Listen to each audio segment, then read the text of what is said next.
ఇవాళ ఉదయం జరిగినటువంటి శ్రీలంక ఒమాన్ మ్యాచ్ కూడా దాదాపు వన్ సైడెడ్గా వెళ్ళిపోయింది. శ్రీలంక చాలా అద్భుతమైనటువంటి బ్యాటింగ్ చేసింది, భారీ స్కోరు 200 పైగా సాధించింది. ఆ తర్వాత చాలా తక్కువ స్కోర్కే అపోనెంట్ని అవుట్ చేసింది. సో ఈ మ్యాచ్ ఏమన్నా మీరు ఫాలో అయ్యారా? ముఖ్యంగా శనక ఆడినటువంటి ఇన్నింగ్స్ ఎలా అనిపించింది మీకు?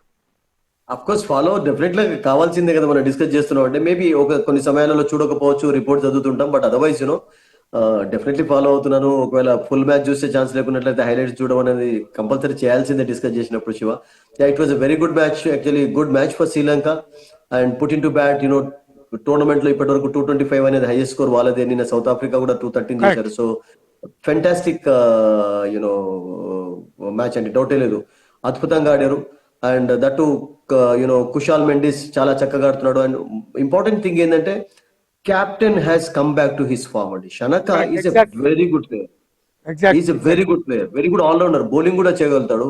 అండ్ అతనికి ఆ ఎబిలిటీస్ ఉన్నాయి కనుకనే అతనికి లీడర్షిప్ క్వాలిటీస్ అప్పచెప్పారు. అండ్ ఇప్పుడున్నటువంటి శ్రీలంక, నేను అనుకుంటాను ఇంగ్లాండ్ తో ఓడిపోయిన తర్వాత T20 సిరీస్ లో ఒక డిఫరెంట్ టీమ్ గానే కనబడుతుంది. ఫస్ట్ మ్యాచ్ లో I think they struggled a bit actually, but otherwise it was a good match for them. And but ఈ రోజు మాత్రం అబ్సల్యూట్లీ ఒక రియల్ శ్రీలంకన్ టీమ్ విక్టరీ లాగానే కనబడింది. They fielded well, bowled well actually. And ఈ రోజు హసరంగా లేకుండా, ముఖ్యంగా they included one more ball, Hasaranga లేకుండా వాళ్ళు విక్టరీ సాధించారు. అండ్ కుషాల్ మెండిస్, రియల్ గా చెప్పాలంటే is one of my favourite players. నేను ఎప్పుడు అంటుంటాను Kusal Mendis really technically very sound player. అందుకనే చూడండి, గుజరాత్ టైటన్స్ వాళ్ళు కూడా ఒక్కసారి వాళ్ళకు సడన్ గా ఒక ఇంజరీ ప్రాబ్లమ్, పార్ట్నర్ దూరం కావడంతో they brought him last year. And తన రుచి కూడా చూపించాడు ఆయన. ఈ సంవత్సరం పాపం కంటిన్యూ చేయకపోవచ్చు కానీ, బట్ అటువంటి ప్లేయర్ అండి. అండ్ టాప్ ఆర్డర్ లో అతని ఇన్నింగ్స్ మీరు చూసినట్టయితే ఒక షీట్ యాంకర్ రోల్ అంటారు కదా, 60 నాట్అవుట్ గా ఉండే, అంటే రన్అవుట్ నడిచేవాళ్ళు, బట్ అప్పటి వరకు కూడా ఒక షీట్ యాంకర్ రోల్ ఆడుతున్నాడు. అండ్ శనక వచ్చిన తర్వాత, శనక ఎప్పుడైతే ఒక ఎండ్ లో హిట్టింగ్ చేయడం మొదలు పెట్టాడో, ఈ was just giving him the strike. So that is the right thing. Even Tilkaratne, he played fantastic innings. Yeah. Absolutely. Tilkaratne scored 61 runs as opener. రత్నాయకి కూడా మీరు అన్నట్టుగా 50 సాధించాడు. అండ్ మంచి player. And just I think నేను కూడా 4-5 one day matches లో కూడా ఒక సెంచరీ సాధించినటువంటి అది ఉంది అతనికి. Just is age is just 23 years మాత్రమే Ratnayake. Is definitely a future star అండి.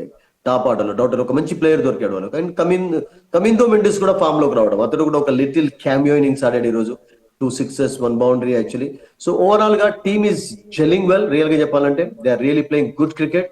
అండ్ పతిరానా మంచి బౌలింగ్ చేస్తున్నాడు, చమీరా చాలా మంచి బౌలింగ్ చేస్తున్నాడు, and Theekshana is doing well actually. అలాగే వీళ్ళందరూ కూడా ఒక కాంబినేషన్స్ అన్ని కూడా వర్కౌట్ అవుతున్నాయి. And good thing for them actually. 2 big victories. And that net run rate చూసినట్లయితే 3+ లో ఉన్నారు. ఆస్ట్రేలియా కూడా ఫస్ట్ మ్యాచ్ లోనే నిన్న విక్టరీ సాధించింది, 3+ లో ఉన్నారు. అండ్ ఈ 3+ అనేది నెట్ రన్ రేట్ అనుకుంటాను వాళ్ళకు చాలా ఉపయోగపడుతుంది. ఇంకొక విక్టరీ కావాలి వాళ్ళకు to be in the race for super 8. I think Sri Lanka almost నేను అనుకుంటాను త్రూ అయినట్టు, ఒక విన్ సాధించినట్లయితే I think they are in the. Zimbabwe is a tough team, అండ్ వాళ్ళని ఓడించినట్లయితే ఇంకా క్లియర్ అయిపోతుంది. కెప్టెన్ ఇన్నింగ్స్ అంటే కెప్టెన్ అద్భుతంగా ఆడాడు, 50 ఓకే, బట్ 20 balls లో 50 కొట్టాడు. అది కూడా శ్రీలంకన్ రికార్డ్, అది ప్రీవియస్ గా ఉన్నటువంటి రికార్డ్ ని ఈక్వల్ చేశాడు అనుకుంటాను బహుశా. అబ్సల్యూట్లీ అండి. అంటే అదే అన్నా కదా నేను, శనక is such a player actually. అతని పైన చాలా కాన్ఫిడెన్స్ ఉన్నది కనుకనే లాస్ట్ కపుల్ ఆఫ్ ఇయర్స్ నుంచి అతనికి కెప్టెన్సీ పగ్గాలు అప్పచెప్పారు. ఎక్స్పీరియన్స్ కూడా ఉంది, అద్భుతంగా ఆడతాడు, బౌలింగ్ చేస్తాడు అవసరం ఉంటే. ఇంజరీ కారణంగా కొన్నిసార్లు దూరం కావడం, ఫామ్ కోల్పోవడం, ఫామ్ అటు ఇటు కావడం చూసాం. బట్ అతడు రియల్ గా మంచి ఫామ్ లోకి వచ్చాడంటే వస్తూనే బౌండరీ 6 సాధించడం చూసాం. ఐ మీన్ ఈ did not waste his time actually. Right from ball 1 నుంచి కూడా అటాకింగ్ స్ట్రోక్స్ ఆడాడు, అగ్రెసివ్ అప్రోచ్ కనబడింది. ప్రెషర్ లేకుండా వాళ్ళకి అతను వచ్చే సమయానికి క్యాపిటలైజ్ చేసుకున్నాడు. ఆల్రెడీ మంచి బిల్డప్ ఏదైతే ఇచ్చారో,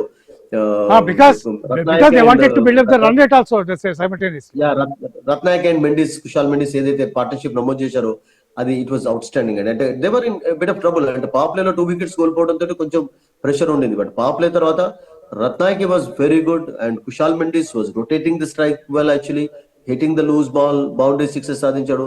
I think good win for them actually, and this will do world of good for them absolutely. ఇవాళ మరో important match Bharat versus Namibia జరగబోతోంది ఇవాళ. ఈ మ్యాచ్ కి సంబంధించి ఈ అప్డేట్స్ ప్రస్తుతానికి ఏమి లేవు. అభిషేక్ శర్మ పరిస్థితి ఎట్లా ఉందో తెలియదు, ఈజ్ ఈ ప్లేయింగ్ ఆర్ నాట్, ఇప్పటివరకు ఏది కూడా కన్ఫర్మ్ కాలేదు. మరోవైపు బుమ్రా ఖచ్చితంగా ఆడుతున్నాడా లేదా అనేది కూడా తెలియదు ప్రస్తుతానికి. ప్రస్తుతం ఉన్న పరిస్థితుల్లో బహుశా ఆ రిజర్వ్ ఓపెనర్ ని తీసుకొచ్చి మళ్ళీ వాళ్ళ ఓపెనింగ్ చేయించే అవకాశం ఉందని చెప్పి తెలుస్తుంది. మీ దగ్గర ఉన్న సమాచారం ఏంటి సుధీర్? Absolutely, Abhishek Sharmaకు స్టమక్ ప్రాబ్లం కావడం, he was hospitalized also, but he's come back జైన్ టీమ్ లో జాయిన్ అయినాడు. అండ్ అతనికి నేను అనుకుంటాను ఇమీడియట్ గా they may not rush him to this match, ఎందుకంటే next match Pakistan against important. And అప్పటి దానికంటే ముందు కొంచెం బిట్ ఆఫ్ రెస్ట్ కూడా కావాలి. స్టమక్ అప్సెట్స్ ఎలా ఉంటాయి మనకు తెలుసు, ఒకసారి సడన్ గా ఎనర్జీ అంతా కోల్పోతూ ఉంటాం. సో దాంతో నేను అనుకున్న రిస్క్ తీసుకోకపోవచ్చు. అంటే నిన్న సంజు సామ్సన్ చాలా సేపు బ్యాటింగ్ చేశాడు అండ్ సిక్సర్స్ సాధించాడు నెట్స్ లో. అండ్ ఈ was very happy with his effort. And even నేను అనుకుంటాను అక్కడ ఉన్నటువంటి కోచింగ్ స్టాఫ్ కూడా కొంచెం హ్యాపీగానే కనబడింది, because he was timing the ball well actually. And Ishan Kishan కూడా కొంచెం ఎక్కువనే ప్రాక్టీస్ చేశాడు నేను, ఎందుకంటే అసిస్టెంట్ కోచ్ దృష్టి ప్రకారం ఏంటంటే కొన్ని మార్పులు కూడా జరగవచ్చు అసలు బ్యాటింగ్ ఆర్డర్లో కావచ్చు, ఆర్ లేకుంటే అప్రోచ్ లో కావచ్చు, స్ట్రాటజీలో జరగాలి అని చెప్పాడు కూడా. ఎందుకంటే మొన్న నమీబియా అగెన్స్ట్ స్ట్రగుల్ కావడం అనేది ఒక రేరెస్ట్ ఇన్సిడెంట్ లో ఒకటి. అంటే ఈ మధ్య కాలంలో, ఎందుకంటే అంత స్ట్రాంగ్ బ్యాటింగ్ లేనప్పుడున్నటువంటి ఇండియన్ టీము ఈ మధ్య కాలంలో అలా స్ట్రగుల్ కావడం చూడలేదు. అండ్ మీకు 47 for 5, 77 for 6, 118 for 7 కావడం అనేది చాలా అరుదుగా జరుగుతుంటుంది.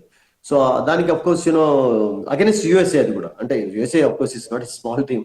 సో దాంతో వాళ్ళు ఎక్కువ ప్రాక్టీస్ కసరత్ ఎక్కువగా చేశారు. అండ్ బుమ్రా ఫుల్ థ్రాటిల్ అంటాం కదా, అంటే ఎనర్జీ తోటి పేస్ వేశాడు. తర్వాత కొంచెం ఎక్స్ట్రా అవర్స్ కూడా ప్రాక్టీస్ చేశాడు అతను, ఎందుకంటే ఫిట్ గానే కనబడుతున్నాడు అతను.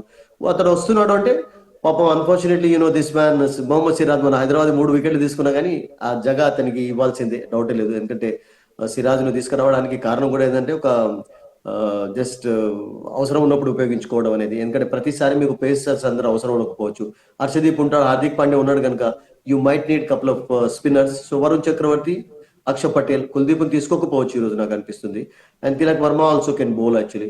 So I think this is the news so far ఇప్పటి వరకు అయితే. అండ్ నేను అనుకుంటాను మంచి మ్యాచ్ ఉండొచ్చు. ఎందుకంటే బట్ ప్రాబ్లం ఏంటంటే నమీబియాకు ఉన్నటువంటి ఒక డిసడ్వాంటేజ్ ఏంటంటే Shiva, they have not played much cricket under the flood lights actually. వాళ్ళ క్రికెట్ అంతా కూడా డేలో ఆడడం ఎక్కువ చూస్తుంటాం. సో అదేమన్నా కొంచెం వాళ్ళకి ఇబ్బంది కలుగుతుందా? బట్ ఎరాస్మస్ అతనికి ఉన్నటువంటి ఇంటర్నేషనల్ ఎక్స్పీరియన్స్ కూడా కొంచెం ఉపయోగపడవచ్చు. And how is going to lead అనేది we have to wait and see. First match లో కొంచెం తడబడ్డారు, బట్ ఇక్కడనే ఆడారు కనుక ఐ థింక్ కండిషన్స్ కొంచెం అలవాటు కూడా. First match was day match for them actually. And ఈ డే అండ్ నైట్ మ్యాచ్ లో నేను అనుకుంటాను కొన్ని ఇబ్బందులు ఉండవు, because they don't play much cricket in Namibia కానీ మిగతా వాళ్ళ టోర్నమెంట్స్ లో వాళ్ళు అసోసియేట్ మెంబర్స్ కూడా ఆడినప్పుడల్లా కూడా నేను అనుకుంటాను వాళ్ళు ఎక్కువగా నైట్ క్రికెట్ ఆడరు. వాళ్ళకి ఎక్కువగా మ్యాచెస్ అని కూడా డే మ్యాచెస్ ఉంటాయి, ఆఫ్టర్నూన్ మ్యాచెస్ ఉంటాయి. So that might be a bit of concern for them. But otherwise 2020 format లో you never know, they've got some good cricketers, and mainly Erasmus paina I think all depends, Shiva.